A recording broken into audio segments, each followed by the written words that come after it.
আসসালামু আলাইকুম। আপনাদের সাথে আছে আমি রাসেল। আজ সারা দেশে যেরকম বিশৃঙ্খলা সৃষ্টি হচ্ছে, এই বিশৃঙ্খলা সৃষ্টির জন্য কিছু কিছু মাজারের বন্ডাদের জন্য এই বিশৃঙ্খলা সৃষ্টি হচ্ছে। আজকে আমাদের দেখা যাচ্ছে বিভিন্ন স্থানে মাজারগুলো ভেঙে ফেলা হচ্ছে, কিন্তু যেই সমস্ত মাজার ভেঙে ফেলা হচ্ছে ওই সমস্ত মাজারের জন্য আমাদের কোনো সমস্যা নেই।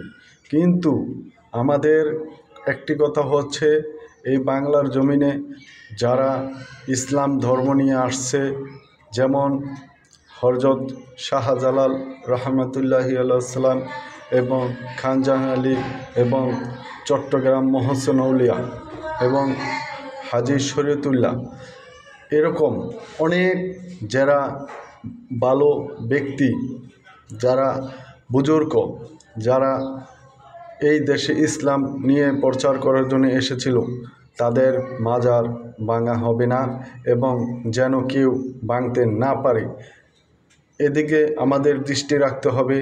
এবং আমি বলতে চাই, আমার নিজের ব্যক্তিগতভাবে বাংলাদেশে যেই বিশৃঙ্খলা সৃষ্টি হচ্ছে এর জন্য দায়ী কে নেবে?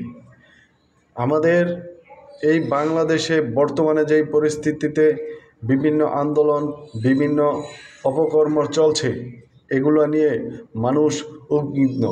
কারণ এই অবস্থায় নতুন সরকার বাংলাদেশে বয়েছে।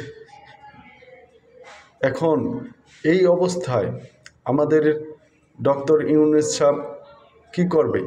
তিনি কোন দিকে ট্যাকেল দিবে?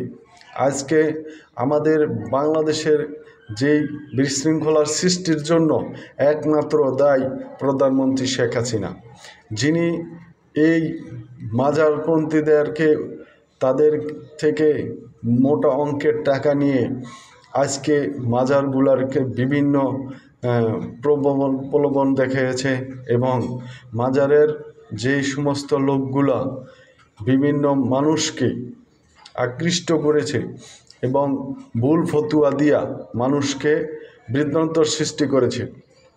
আমি দেখেছি আলে হাদিসের এক নেতা বলেছে, সে একটি ভিডিও আমি দেখেছি, সে বলছে সূরা মায়দার ৭০ এবং ৮০ নম্বর আয়াতের কথা বলেছে। সে বলেছে যে মসজিদে নামাজ পড়ে তারা নাকি এজিদের বংশধর।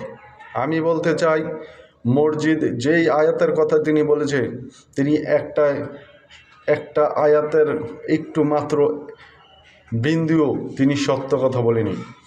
তো সেখানে বলা হয়েছে যে জুবরা নামের যেই মসজিদ, এই মসজিদ যারা প্রতিষ্ঠিত করেছিল তারা শুধু লোক দেখানোর জন্য, কিন্তু আল্লাহ তাআলা আমাদের নবীজিকে বলেছিলেন যে ওই মসজিদে নামাজ তোমরা পড়ো না, এবং আল্লাহ তাআলা নির্দেশ করেছিল, কোরআনের বলা হয়েছে।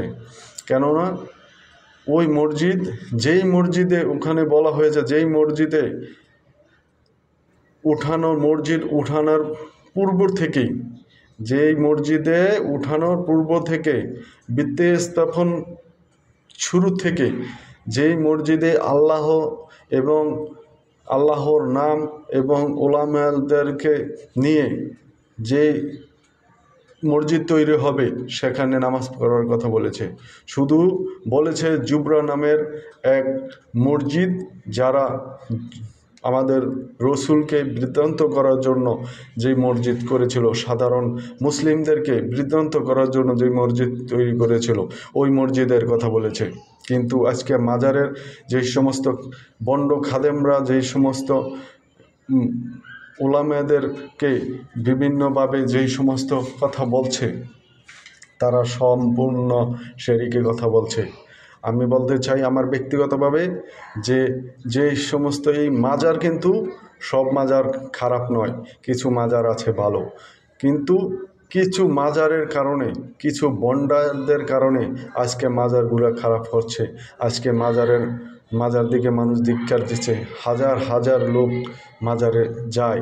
ঠিক আছে, আমিও গিয়েছি হযরত শাহজালাল এবং শাহপরাণে, কিন্তু শাহপরাণে যা হয় ওগুলা আমি নিজে বলতে পারবো না আপনাদেরকে। ওখানে যাওয়া অসম্ভব হয়ে যায়, কারণ ওখানে যাওয়া মাত্র ও ধরে টেনে এবং পায়ে ধরে বিভিন্নভাবে হেনস্থা করে। কিন্তু শাহজালালে তা করে না। শাহজালালে কোনো সেজদাও দিতে হয় না, ওখানে ঘন্টার পর ঘন্টা মুনাজাত হয়। তাই আমি বলতে চাই, কিছু লোকের কারণে যেন মাজারগুলার দিকে কুদৃষ্টি না হয়। যেই সমস্ত বন্ড পীরদের আছে ওদেরকে প্রতিহত করতে হবে। এই আমি দেখেছি অনেকেই বর্তমানে ফেসবুকে এসে, ইউটিউবে এসে বিভিন্ন ধরনের পোস্ট করে। তাদেরকে অতি শীঘ্রই ভালো ওলামার সাথে তাদেরকে বসে যে আসলে কি ঠিক না বেঠিক এগুলো আপনারা দেখবেন। আমি স্ক্রিনে আপনাদের কিছু বন্ডদের ছবি দিয়ে দিচ্ছি, আপনারা দেখবেন ইনশাল্লাহ। আর আমার চ্যানেলটাকে সাবস্ক্রাইব করে যাবেন।